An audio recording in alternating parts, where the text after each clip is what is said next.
नमस्कार, मी प्रियाच्या सोपी रेसिपीमध्ये तुम्हा सर्वांचं खूप खूप मनापासून स्वागत आहे। तर आज आपण अतिशय स्वादिष्ट आणि जिभेवर ठेवताच विरघळणारी खव्याची चक्की कशी बनवायची ते बघणार आहेत। बघू शकता तुम्ही, चक्की खूप छान झालेली आहे। एक चक्की मी तुम्हाला तोडून दाखवते। एकदम मस्त त्याला टेक्स्चर आलेला आहे, खायला तर मस्तच आहे। चला तर मग रेसिपीला सुरुवात करूया। या अगोदर तुम्ही जर माझ्या चॅनलला लाईक आणि सबस्क्राईब केलं नसेल तर प्लीज लाईक आणि सबस्क्राईब करून घ्या आणि सोबतच बेल आयकॉनवर क्लिक करा। माझ्या रेसिपी तुम्हाला कशा वाटतात नक्की कमेंट करून सांगा। तर इथे मी गॅसवरती पॅन गरम करायला ठेवलेला आहे। त्यामध्ये मी पाव किलो खवा टाकून घेतलेला आहे। खवा आपल्याला लो टू मीडियम गॅसवर परतून घ्यायचा आहे। गॅस कमी ठेवायचा। गॅस जर फुल केला तर खवा आपला करपून जाईल, त्यामुळे गॅस कमी ठेवून आपल्याला सारखं खवा परतून घ्यायचा आहे।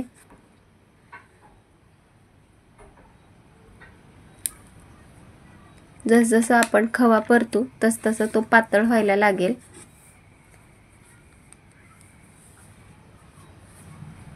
त्याला सारखं हलवत राहायचं।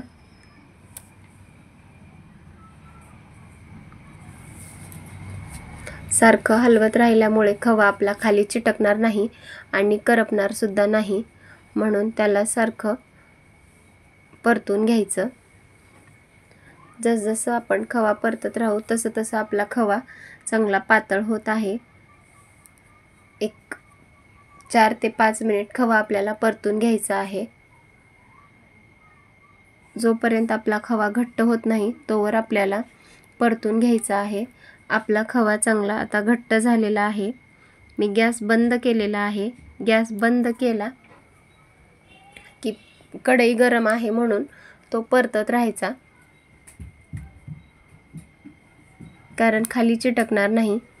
कढई मी खाली घेतलेली आहे आणि परत सारखं त्याला परतून घेणार आहे। चांगला खवा परतला की आपली चक्की कमीत कमी 7 ते 8 दिवस राहते। आता यामध्ये आपण एक अर्धा चमचा विलायची पावडर टाकून घेणार आहेत। तुमच्याकडे जायफळ जर असेल तर ते सुद्धा तुम्ही टाकू शकता। विलायची पूड चांगली मिक्स करून घ्यायची आणि यामध्ये आपण टाकणार आहेत गूळ। इथे तुम्हाला जर आवडत असेल तर तुम्ही साखर सुद्धा घेऊ शकता।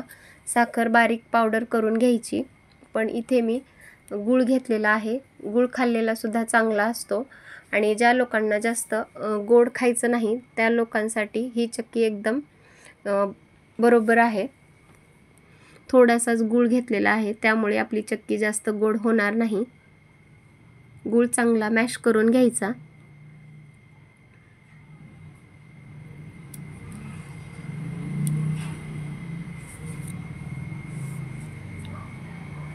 त्यामध्ये गूळ चांगला मॅश झाला की मिश्रण एका आपल्याला प्लेटमध्ये सेट करण्यासाठी ठेवायचं आहे। प्लेटला एका तूप लावून घ्यायचं। तूप चांगलं पसरवून घ्यायचं। तुम्ही केक टिनच्या भांड्यामध्ये सुद्धा सेट करू शकता। त्याला तूप लावून घ्यायचं आणि आता थंड झालेला खवा आपला आपण प्लेटमध्ये टाकून घेणार आहेत।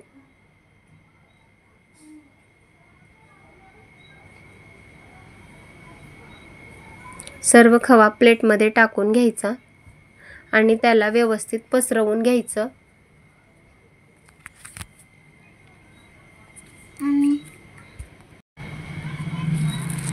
व्यवस्थित पसरवून घ्यायचा, जास्त जाडही नाही आणि पातळही नाही।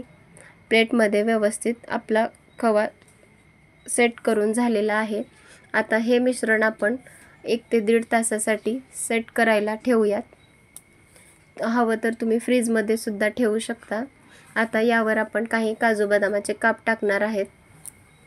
तर इथे मी 4 ते 5 बदाम, काजू आणि थोडेसे पिस्ता घेतले आहेत। ते बारीक कट करून घ्यायचे आणि सेट झालेल्या खव्यावरती हे टाकून घ्यायचे। मिश्रण गरम आहे तोवर सुद्धा टाकू शकता, पण मी थोडा उशिराने टाकत आहे। ते टाकून त्यावर थोडंसं हाताने प्रेस करून घ्यायचं। हे काजू बदामाचे काप जे आहेत ते ऑप्शनल आहेत, तुमच्याकडे असतील तर तुम्ही टाकू शकता, नसतील तर काही आवश्यकता नाही. चक्की आपली चांगली सेट झालेली आहे. आता आपण याचे काप करून घेणार आहेत. याच्या छोट्या छोट्या वड्या पाडून घ्यायच्या.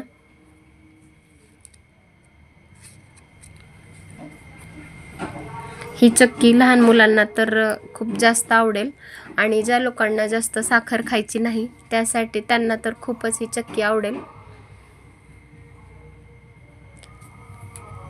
बघा, चक्की आपली एकदम छान तयार झालेली आहे. एक चक्की मी तुम्हाला काढून दाखवते.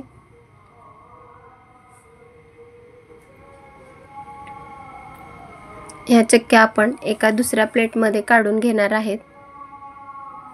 ही रेसिपी तुम्हाला कशी वाटली नक्की कमेंट करून सांगा आणि व्हिडिओ जर आवडला असेल तर सबस्क्राईब आणि लाईक करा. पुन्हा भेटूयात अशाच एका रेसिपी बरोबर. तोपर्यंत धन्यवाद.